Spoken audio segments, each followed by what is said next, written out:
Hello दोस्तों, कैसे हो। आज हम राजस्थान और भारत में कर्क रेखा वाले राज्यों को पढ़ेंगे और राजस्थान में कर्क रेखा की क्या स्थिति है और इससे हमारे राजस्थान में क्या फ़र्क पड़ता है, ये सब भी हम इस वीडियो में जानेंगे। तो देखो दोस्तों, राजस्थान और भारत में सबसे पहले तो प्रश्न पूछा जाता है कि भारत में कर्क रेखा कितने राज्यों को होकर गुजरती है।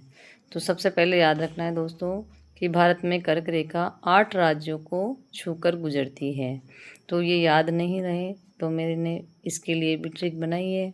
आपको पता है, मैं सभी चीज़ों को बहुत ईजी करके आपको बताती हूँ। तो दोस्तों, इसको भी मैंने बहुत ईजी तरीके से बनाया है। देखो दोस्तों, इसके लिए आपको एक ट्रिक याद रखनी है। राम झा के 6 पंगु या बंगु दोनों लिख सकते हो मित्र हैं। राम झा के 6 बंगु मित्र हैं। दोस्तों, इसमें सारे 8 राज्य आपके आ जाएंगे। कैसे? तो देखिए दोस्तों, रा से राजस्थान, म से मध्य प्रदेश, झा से झारखंड और के इसमें साइलेंट रहेगा, 6 से छत्तीसगढ़, बंगू या पंगू से आपको पश्चिम बंगाल याद रखना है और गु से आपको गुजरात याद रखना है। मित्र में मी से मिजोरम और त से त्रिपुरा। तो इसको वापस देखो दोस्तों, राम झा के 6 बंगू मित्र हैं।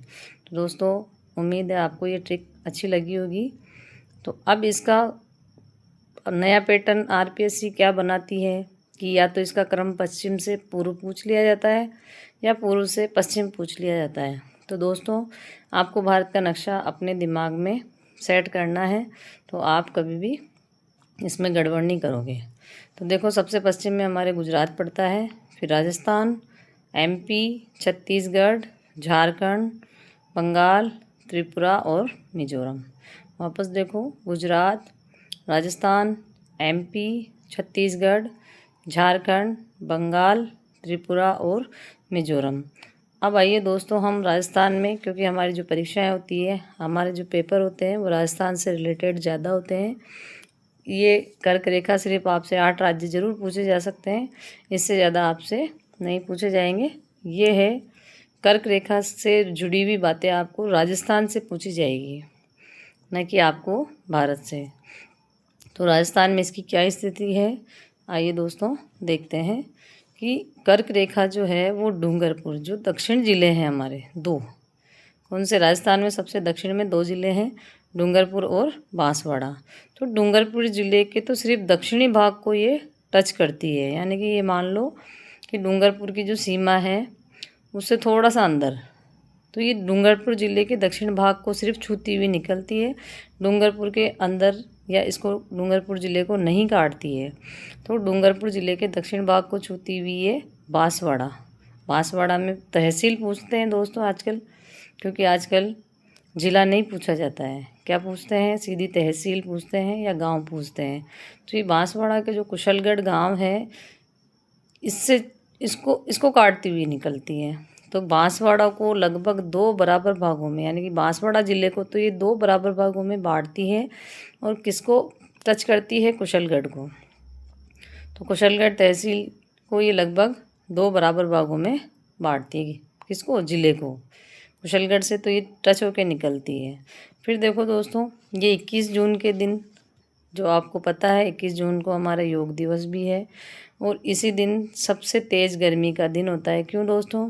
क्योंकि यहाँ पे दिन का जो समय है वो ज़्यादा होता है और रात का समय बिल्कुल छोटा होता है, यानी कि दिन बड़ा और रात छोटी होती है।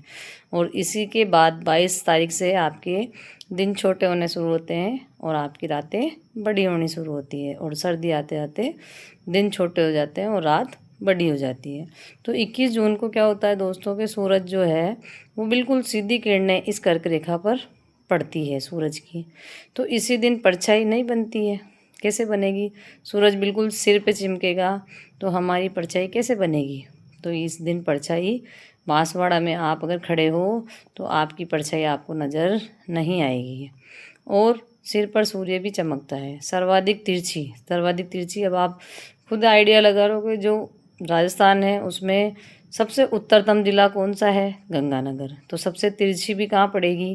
गंगानगर में। और सबसे सीधी कहाँ पड़ेगी? बांसवाड़ा में। अब दोस्तों ये बांसवाड़ा शहर कर्क रेखा के सबसे नज़दीक शहर है। बांसवाड़ा शहर जो है वो सबसे नज़दीक किसके है?